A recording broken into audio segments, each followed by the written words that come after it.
तो स्वागत है आपका अपने YouTube चैनल पे जिसका नाम है स्टडी स्टूडियो। यहाँ पे आपको मिलती हैं एजुकेशन के रिलेटेड वीडियोस।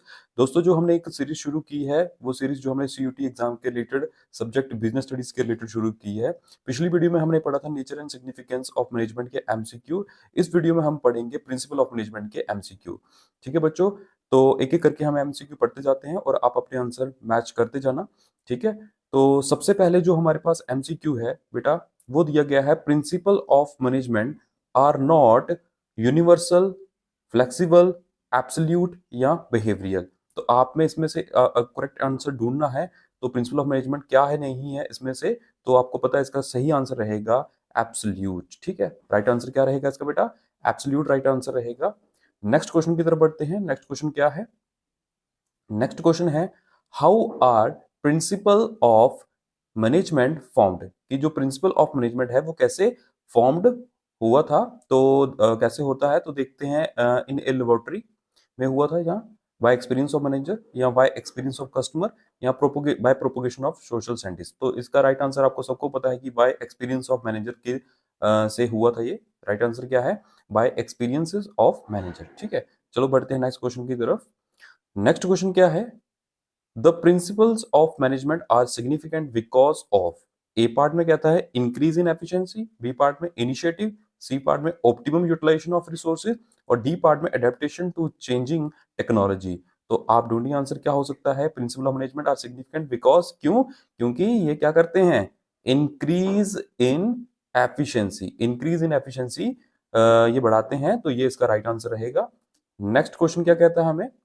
नेक्स्ट क्वेश्चन कहता है which of the following statement describe the principle of division of work। कौन सी स्टेटमेंट जो चारों में से दी गई है जो डिस्क्राइब करती है डिवीजन ऑफ वर्क को? पहले पार्ट में कहता है कि work should be divided into small task, फिर अगले पार्ट में कहता है लेबर शुड बी डिवाइडेड, फिर अगले पार्ट में कहता है सी पार्ट में resources should be divided among jobs, फिर डी पार्ट में कहता है it leads to specialisation.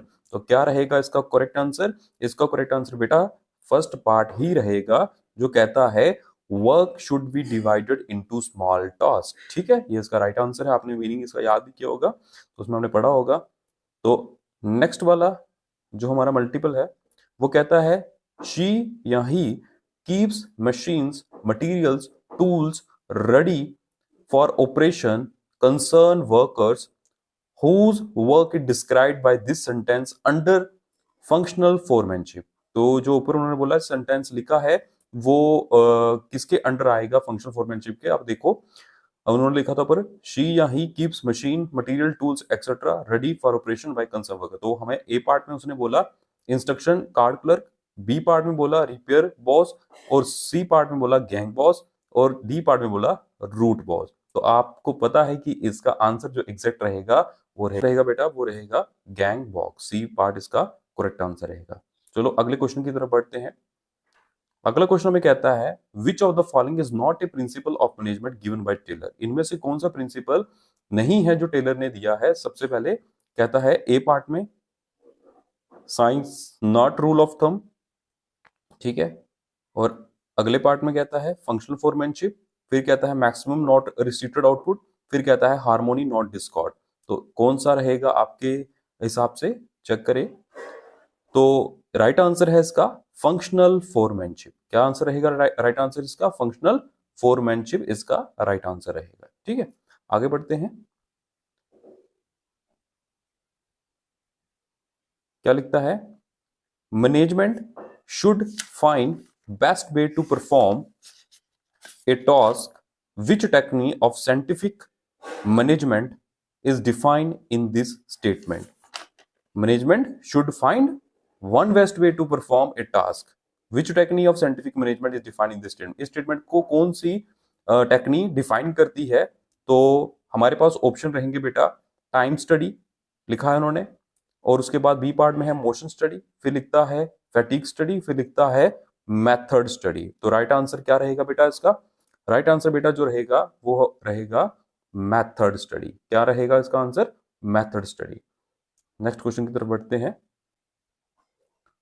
Which of the following statement best describes mental revolution. इन जो स्टेटमेंट आपको नीचे दी गई है कौन सी स्टेटमेंट जो बेस्ट डिस्क्राइब कर रही है मेंटल रेवोल्यूशन को, पढ़ते हैं। It implies change of attitude, और फिर कहता है बी पार्ट में the management and worker should not play the game of one upon manship. C part में कहता है both management and workers require each other. फिर कहता है worker should be paid more wages. तो इसका जो राइट आंसर है बेटा वो रहेगा it implies change of attitude. Right answer क्या है? It implies change of attitude. Next question की तरफ बढ़ते हैं। Which of the following statement is false about Taylor and Fuel? इनमें जो स्टेटमेंट दी गई है और वो पूछ रहा है कि टेलर और फ्योर के लिए कौन सी फॉल्स है स्टेटमेंट रहेगी। चलो देखते हैं। सबसे पहले उसने क्या बोला?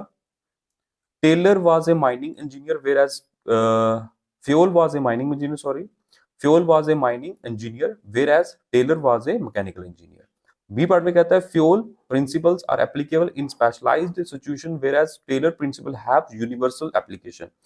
सी पार्ट में कहता है कि Fayol principles were formed through personal experience whereas Taylor's principle were formed through experimentation. D part में कहता है Fayol principles are applicable at top level management whereas Taylor principle are applicable at the floor, at the shop floor. ठीक है, तो बेटा जो right answer इसमें है जो हम पढ़ रहे थे कि ये वाला रहेगा बी पार्ट, वो क्या कह रहा था?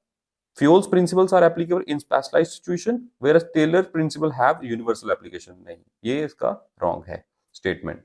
तो नेक्स्ट पार्ट की तरफ बढ़ते हैं ज्यादा टाइम वेस्ट ना करते हुए। 10th क्वेश्चन जो इसका है वो कहता है कि which of the following are the statement of fundamental truth which serve as guideline for decision and action of manager. तो ए पार्ट जो बेटा इसका रहेगा वो कहता है वैल्यूज ऑफ मैनेजमेंट, और बी पार्ट में इसने कहा प्रिंसिपल ऑफ मैनेजमेंट, और सी पार्ट इसका कहता है टेक्निक्स ऑफ मैनेजमेंट, और डी पार्ट में नन ऑफ द अबव। तो बेटा जो इसका राइट आंसर रहेगा वो रहेगा प्रिंसिपल ऑफ मैनेजमेंट। ठीक है, कौन सा आंसर रहेगा? Principle of management. Next question की तरफ बढ़ते हैं। Management principles helps in thoughtful decision making because they are based on, A part में कहा उसने ब्लाइंड फेथ, बी पार्ट में कहा इंट्यूशन, सी पार्ट में कहा लॉजिक, डी पार्ट में कहा नन ऑफ दीज। तो सबको पता है कि मैनेजमेंट के जो प्रिंसिपल हेल्प करते हैं thoughtful decision making because they are based on logic के ऊपर ये बेस्ड होते हैं। तो राइट आंसर क्या रहेगा? लॉजिक। ठीक है, नेक्स्ट क्वेश्चन की तरफ बढ़ते हैं। नेक्स्ट क्वेश्चन हमें कहता है management principle are dash to serve the demand of the society comma with respect to significance. तो ए पार्ट में इरेलीवेंट, बी पार्ट में डेवलप्ड, सी में अंडर डेवलप्ड, और डी में नन ऑफ दीज। तो इसका राइट आंसर क्या रहेगा बेटा? इसका राइट आंसर रहेगा भैया B part, developed. Right answer क्या रहेगा इसका? Developed. Management principles are developed to serve the demand of the society, ठीक है, विद रिस्पेक्ट टू सिग्निफिकेंस। ये इसका राइट आंसर रहेगा। चलो नेक्स्ट क्वेश्चन की तरफ बढ़ते हैं।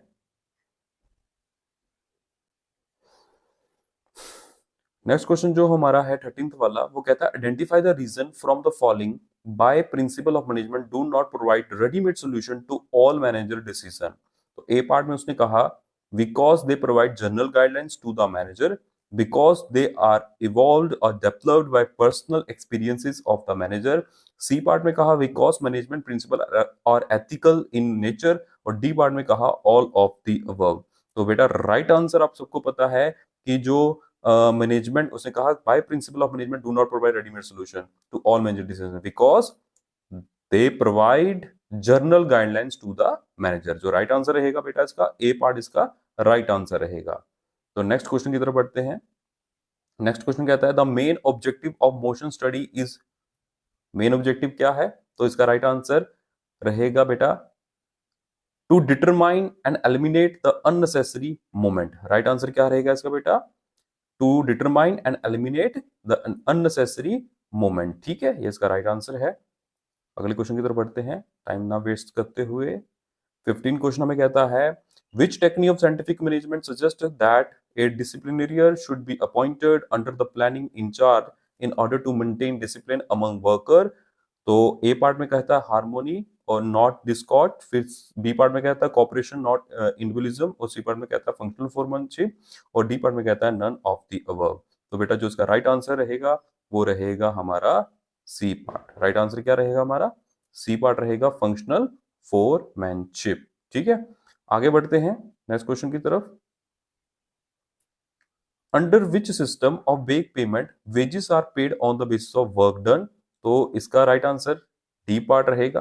राइट आंसर डिफरेंशियल पीस बेक सिस्टम। राइट आंसर क्या है इसका? डिफरेंशियल पीस बेक सिस्टम। तो नेक्स्ट क्वेश्चन की तरफ बढ़ते हैं। मैं जल्दी जल्दी इसलिए कर रहा हूं क्योंकि आपने ये चैप्टर पढ़े हुए हैं बच्चा, हम टाइम वेस्ट ना करेंगे क्योंकि हमारे पास टाइम कम बचा है। तो नेक्स्ट क्वेश्चन की तरफ बढ़ते हैं। Name the principle of scientific management which emphasised that there should be complete harmony between the management and worker. A part में कह रहा है harmony not discord, cooperation not individualism, science not rule of thumb, development of each and every person to his her greatest efficiency. तो इसका right answer क्या रहेगा बेटा, वो हम देखेंगे। राइट आंसर है बेटा इसका हार्मोनी नॉट डिस्कॉर्ड। ठीक है, जब तक हार्मोनी नहीं होगी तब तक आप अच्छा काम नहीं कर पाओगे। तो आगे क्या लिखता है नेक्स्ट क्वेश्चन में, बढ़ेंगे अगले क्वेश्चन की तरफ। इसका राइट आंसर क्या है? ए पार्ट रहेगा। तो नेक्स्ट क्वेश्चन में हम चलते हैं। तो नेक्स्ट क्वेश्चन है 18 वाला। Identify the technique of scientific management in which A specialist supervise each worker. तो इसका आंसर राइट आंसर है बेटा सी पार्ट, फंक्शनल फोरमैनशिप। इसका सी पार्ट रहेगा right answer, functional foremanship. 19 question की तरफ बढ़ते हैं। The goals are achieved after integrating the efforts of different individuals who are working in an organization to satisfy their own personal needs. Identify the principle of management. इनमें से कौन सा principal इसको लागू होता है? तो कहता है ए पार्ट में subordination of individual interest to general interest, remuneration of employees, unity of direction, या D part none of the above। तो इसमें से बेटा इसका राइट आंसर रहेगा ए part subordination of individual interest to general interest। ठीक है, नेक्स्ट पार्ट हम आगे बढ़ते हैं। 20th question, an organisation should strive to achieve proper balance between centralisation and decentralisation, which principle of management is highlighted here. यहाँ पे कौन सा प्रिंसिपल आएगा? ऑर्गेनाइजेशन क्या कह रहा है? An organisation should strive to achieve proper balance between centralisation. Answer बेटा इसका रहेगा हमारे पास B part, centralisation and decentralisation इसका राइट आंसर रहेगा। ठीक है, बढ़ते हैं नेक्स्ट क्वेश्चन की तरफ। नेक्स्ट क्वेश्चन हमें कहता है why is stability of tenure of personnel important in an organisation. तो ए पार्ट कहता है it reduce employee turnover and reduce productivity. B part में कहता है it increase employee turnover and increases productivity. C part में कहता है it reduce employee turnover and increase productivity, और डी पार्ट में कहता है नन ऑफ द अबव। तो क्या राइट आंसर रहेगा बेटा इसका? राइट आंसर इसका सी पार्ट रहेगा, it reduce employee turnover and increases productivity. ठीक है, आगे बढ़ते हैं 22 क्वेश्चन की तरफ।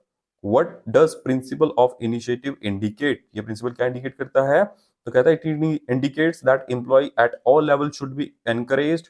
या बी पार्ट में it indicates that employee at only lower level should be encouraged. या C part it indicates that no employ should be encouraged for the task, या इनमें से कोई भी नहीं, नन ऑफ द अबव। तो इसका बेटा राइट आंसर रहेगा हमारा ए पार्ट। इसका राइट आंसर है it indicate that employee at all levels should be encouraged. तो नेक्स्ट क्वेश्चन की तरफ बढ़ते हैं। क्वेश्चन नंबर 23 क्या कहता है? Which principle of management state that each group having same objective must have one head and one plan.